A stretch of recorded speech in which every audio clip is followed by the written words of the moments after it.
اللہ وبرکاتہ۔ میں اودھ بن احمد بھائیال صدر مدینہ مسجد آپ سے مخاطب ہوں۔ السلام علیکم ورحمۃ اللہ وبرکاتہ۔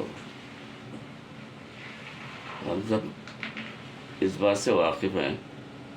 کہ ہندوستان دنیا کی دوسری سب سے بڑی جمہوریت ہے، اور یہ جمہوریت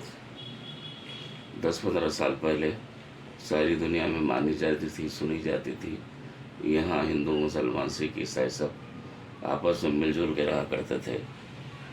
مگر 2014 کے بعد سے معاملات بی جے پی حکومت کے آنے کے بعد سے سارے معاملات جو ہے آر ایس ایس کے حوالے کر دیے گئے ہیں۔ بی جے پی چونکہ آر ایس ایس کو اپنی جو ہے آئیڈیل مدر سمجھتی ہے، اس کی ہر بات ماننا بھی ضروری ہے۔ ان کا اصل مقصد جو ہے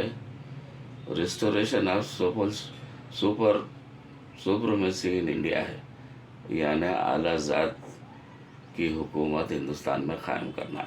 جب اعلیٰ ذات کی حکومت قائم ہو جائے گی تو مسلمانوں کا مسئلہ، پھر دلتوں کا مسئلہ، اور اسی طرح سے جتنے بھی جو ہے نچلی ذات کے، نچلے طبقے کے لوگ ہیں، ان سب کو جو ہے دبا دیا جائے گا۔ ان سب سے جو ہے وہ ہندوستان کی شہریت جو ہے وہ چھین لی جائے گی۔ ہم کو دوسرے درجے کا شہری بنا دیا جائے گا۔ اب یہ جب سے یہ لوگ آئے ہیں، پہلے تو یہ چیز ہم کو سمجھ لینا چاہیے، ہندوستان کی جو حکومت ہے یہ پارلیمنٹ ٹائپ کی جو ہے گورنمنٹ ہے۔ اس کے لیے 4 باتیں ضروری ہوتے ہیں: ایک لوک سبھا، ایک راجیہ سبھا، تیسرے جو ہے عدالت، اور چوتھی جو ہے جرنلزم۔ یہ 4 چیزوں کے بغیر جو ہے کوئی حکومت قائم نہیں رہ سکتی۔ ان 4 چیزوں کو لے کر یہ لوگ جو ہے ہندوستان میں بوال مچائے ہوئے ہیں۔ پہلے تو یہ جو ہے NRC کے نام سے ایک چیز لائے، پھر اس کے بعد نیشنل پاپولیشن رجسٹر لائے، پھر اب جو ہے CCB لائے تھے، سٹیزنز امینڈمنٹ جو ہے بل لائے تھے، پھر اس کے بعد سٹیزنز امینڈمنٹ ایکٹ لائے۔ یہ دراصل میں جو ہے ہندوستان کا جو ایکٹ امبیڈکر کا دیا ہوا جو قانون ہے، انڈین سٹیزنشپ ایکٹ 1955 ہے۔ یہ لوگوں کو جب سمجھ میں آیا، جب یہ لوگ جو ہے آسام میں NRC کرے، تو اس وہاں پہ جو 19 لاکھ لوگ بغیر کاغذ کے ملے، جس میں سے جو ہے 16 لاکھ ہندو تھے اور 3 لاکھ جو ہے مسلمان تھے۔ ان 16 لاکھ جو ہے ہندوؤں کو ایڈجسٹ کرنے کے لیے کیا کرنا چاہیے؟ تو ان کے ذہن میں ایک خیال آیا کہ جو ہے پاکستان اور آپ کے بنگلہ دیش اور افغانستان، تینوں ممالک جو پڑوسی ممالک ہیں، وہاں کے رہنے والے جتنے بھی ہندو ہیں، کرسچن ہیں، جین ہیں، بودھ ہیں، فلاں ہیں، ان پہ جو ہے ظلم ہو رہا ہے، اور ان کو جو ہے پرسیکیوٹڈ نیشن ایسا ڈکلیئر کر کے ان کو انڈیا میں لانا چاہتی ہے۔ ان کو اگر انڈیا میں لا رہے ہیں تو جو ہے کسی مسلمان کو یا کسی اور کو جو ہے اس سے کوئی جو ہے اعتراض نہیں ہے۔ Everybody is welcoming for that issue. مگر جو ہے آپ پاکستان سے کسی ہندو کو لا رہے ہیں تو جو ہے اس کو کوئی کاغذ نہیں پوچھ رہے ہیں، جبکہ ہندوستان میں رہنے والے کسی بھی مسلمان کو اس کا کاغذ پوچھ رہے ہیں، اس کے باپ کا کاغذ پوچھ رہے ہیں، اس کے دادا کا کاغذ پوچھ رہے ہیں، جبکہ جو ہے باپ پڑھا لکھا نہیں ہے، دادا جو ہے کھیتوں میں کام کرنے والا ہے، تو ان کے کاغذات کہاں سے آئیں گے؟ تو یہ سوائے ظلم کے کچھ نہیں ہے۔ اور یہ جو ہے ہندوستان میں مسلمانوں کو 4 طریقے سے تنگ کرنا چاہتے ہیں۔ ایک پہلے جو ہے وہ بہنڈی بار جیل کے اندر ڈال دو، دوسرا ان کو جو ہے یہ کسی بڑے جو ہے پانی کے جہاز میں بٹھاؤ اور کسی جزیرے طرف بھیج دو، یا نہیں تو ان لوگوں کو جو ہے ایک ڈیٹینشن سینٹر جیسا کہ آسام میں قائم کیا گیا ہے، ایسے ڈیٹینشن سینٹرز میں ڈال دو۔ 1000 آدمی کی گنجائش ہے تو 5000 آدمی اس پہ ڈال دیتے، وہ 5000 آدمی جو ہے اور ایک کا سر رہتا ہے، ایک کا پیر رہتا، نہ صحیح ڈھنگ سے سو سکتے، نہ صحیح ڈھنگ سے بولتے۔ وہاں پہ جو ہے ان کی ضروریات کے لیے بھی کوئی جو ہے اگر 5000 آدمی ہیں، 4-5 جو ہے آپ کو حمام ملیں گے، پیخانے ملیں گے،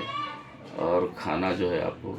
صبح ملا تو رات میں مل سکتا ہے یا نہیں مل سکتا ہے، اور زیر سما آپ کو سونے کا رہتا ہے،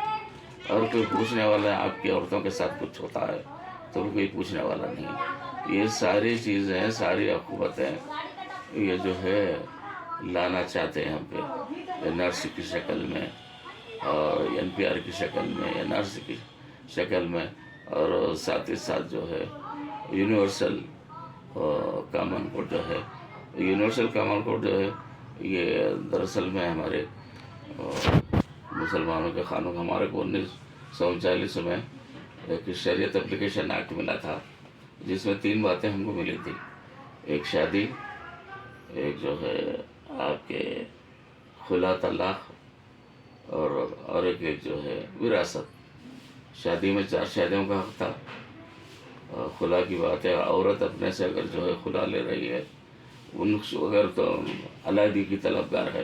تو اس کو خلا کہتے ہیں، مرد علیحدہ ہونا چاہ رہا ہے تو اس کو طلاق کہتے ہیں۔ اور ایک وراثت جو ہے، وراثت میں ہمارے پاس خاص بات کیا ہے، اگر 3 ایکڑ زمینیں ہیں تو ایک لڑکا ایک لڑکی ہے تو لڑکے کی 2 ایکڑ ملتی ہے، لڑکی کو 1 ایکڑ ملتی ہے، لڑکے کی آدھی اس کو ملتی ہے۔ مگر یہ جو قانون بن رہا ہے لو کا UCC، اس میں جو ہے لڑکا لڑکی دونوں کو بھی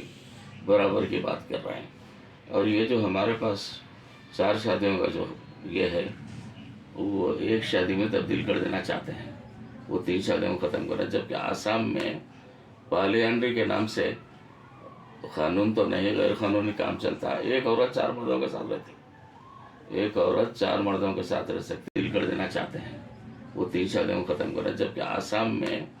پالیانڈری کے نام سے قانون تو نہیں، غیر قانونی کام چلتا ہے، 1 عورت 4 مردوں کے ساتھ رہتی، 1 عورت 4 مردوں کے ساتھ رہ سکتی، وہاں کچھ نہیں کر سکتے۔ یہاں باضابطہ جو ہے اسلامی قوانین کے لحاظ سے 1 مرد 4 عورتوں کو کر سکتا ہے۔ اس کی تفصیل بھی ہے، عورت جو ہے بیمار ہے، اس کے جو ہے شوہر کا ساتھ نہیں دے سکتی، مجبور ہے، بیڈ ریڈن ہے، تو جو ہے اور ایک شادی کر سکتا ہے اس کی اجازت لے کے۔ عورت مر گئی ہے کسی وجہ سے تو پھر اس کو اور ایک شادی کر سکتا ہے انہیں، اس حساب سے جو ہے اس کی 4 شادیاں ہیں۔ تو وہ ہمارے پاس جو شرعی قانون ہے اس کے لحاظ سے غلط نہیں ہے۔ اسی طرح سے ہمارے جو ہے اس سے پہلے وہ 3 طلاق کا معاملہ بھی ایسے ہٹا دیا گیا، اور یہ ایک کر کے جو ہے ہمارا قانون جو ہے فرسودہ قانون ہے، غلط قانون ہے، حالانکہ جو ہے 1400 جو ہے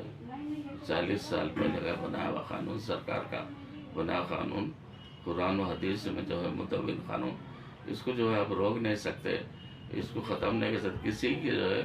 پرسنل لا میں تو مداخلت کرنا ہی نہیں چاہیے کسی کو، آپ جو ہے ہر ایک کے جو ہے پرسنل لا میں مداخلت کر رہے ہیں۔ اب UCC کی بات آ رہی ہے، کرسچنوں کو آپ ہٹا دیے، اور آپ جو ہے سردار جیوں کو، سکھوں کو ہٹا دیے، اور چھوٹی ذات والے جتنے بھی لوگ ہیں، چھوٹی چھوٹی کمیونٹی کو سب کو ہٹا دیے۔ اب لے دے کے رہ گئے ہم، قانون پورا ہم پہ کیوں لاگو کر رہے ہیں بھائی؟ آپ جو ہے گوا میں آج تک بھی جو ہے ہندوستان کا نہیں چلتا، وہاں پہ جو ہے 3 شادیاں کرتے، 3 شادیوں میں بھی اگر جو ہے مرد بچہ نہیں ہوا تو پھر اس کو اور شادی کی اجازت ہے، وہاں اجازت ہے، پھر ہمارے پاس اجازت نہیں ہے۔ یہ ساری باتیں جو ہے ہم حکومت ہند سے مطالبہ کرتے ہیں کہ آپ ان ساری چیزوں کو چھوڑ کر آپ جو ہے تعلیم کی طرف آ جائیے، امپلائمنٹ کی طرف آ جائیے، آپ جو ہے کالجز بنانے کی بات کیجیے۔ یا میں جو ہے ایک بات اور بتاتا چلوں، جب ہندوستان آزاد ہوا تو اس وقت جو ہے محمود غزنوی جتنے حملے سومناتھ مندر پہ کیا تھا، اس تعلق سے جو ہے پنڈت جواہر لال نہرو، سردار ولبھ بھائی پٹیل مہاتما گاندھی کے پاس حاضر ہوئے اور اسے کہنے لگے اگر اجازت ہے تو سومناتھ مندر کو بنا دیا جائے۔ تو آپ نے جو ہے 2 باتیں کہی گاندھی جی نے، ایک تو جو ہے سرکاری پیسے سے نہیں بنانا، دوسرے آپ اپنے پیسے سے بھی نہیں بنانا۔ تو وہاں نہرو اور سردار ولبھ بھائی پٹیل کو یہ سیکھ ملی، آپ بنانا چاہتے ہیں تو کالج بنائیے، آپ بنانا چاہتے ہیں تو یونیورسٹی بنائیے، آپ بنانا چاہتے ہیں تو پروجیکٹ بنائیے، آپ بنانا چاہتے ہیں تو کوئی ایسی چیز بنائیے جو قوم کے لیے جو ہے کارگر ثابت ہو، نہ کہ قوم ان چیزوں سے پریشان ہو۔ پھر سے ایک بار ہم جو ہے حکومت ہند سے مطالبہ کرتے ہیں کہ وہ ای وی ایم کا مسئلہ بھی ایسی ہے، ای وی ایم کے تعلق سے، این آر سی کے تعلق سے، سی ڈبل اے کے تعلق سے، این پی آر کے تعلق سے، یہ جو ذہن میں رکھے ہوئے ہیں اس کو براہ کرم ہٹا دیں، اور ہندوستان کی حکومت کو late us try to be a happy and prosperous government having جو ہے good results in all communities of India who are living in India. خدا حافظ، السلام علیکم۔ اپنی بات ختم کرتے کرتے آپ کو یہ بتلانا چاہتا ہوں کہ یہ پروگرام کو تاریخ 5 مارچ بمقام ایس ایم گارڈن صبح 10 بجے سے شروع ہونے کا انعقاد ہونے کو جا رہا ہے۔ میں تمام جو ہے مسلمانوں سے اور پیسفل لونگ ہندو سے ہر ایک سے میں خواہش کرتا ہوں کہ اس پروگرام میں شریک ہو کے حکومت سے جو مطالبہ ہم سب لوگ کر رہے ہیں اس میں شریک ہو کے حکومت سے جو ہے ہم سب مل کے پوچھ سکتے ہیں جو بات ملک کے لیے اب ضروری نہیں ہے وہ کیوں کی جا رہی ہے۔ جو ضرورت ہے ہم امپلیمنٹ کی بات کرو، آپ جو ہے بچوں کی ایجوکیشن کی بات کرو، آپ جو ہے میڈیکیشن کی بات کرو، آپ ان کو کھانا دینے کی بات کرو، صاف پانی دینے کی بات کرو، بہترین روڈ دینے کی بات کرو، ان کو اچھے بسیس جو ہے اسکول کالج جانے کے لیے بات کرو۔ یہ جو باتیں جو ہیں آپ کے ڈیولپمنٹ سے تعلق رکھتی ہیں ان کے تعلق سے بات کریں۔ لہٰذا میں پھر سے ایک بار آپ سے ادباً گزارش کرتا ہوں کہ آپ اس جلسے میں شریک ہو کے ملک و قوم کو صحیح راستے پہ لانے میں اپنا نام درج کرائیں گے۔ خدا حافظ، السلام علیکم۔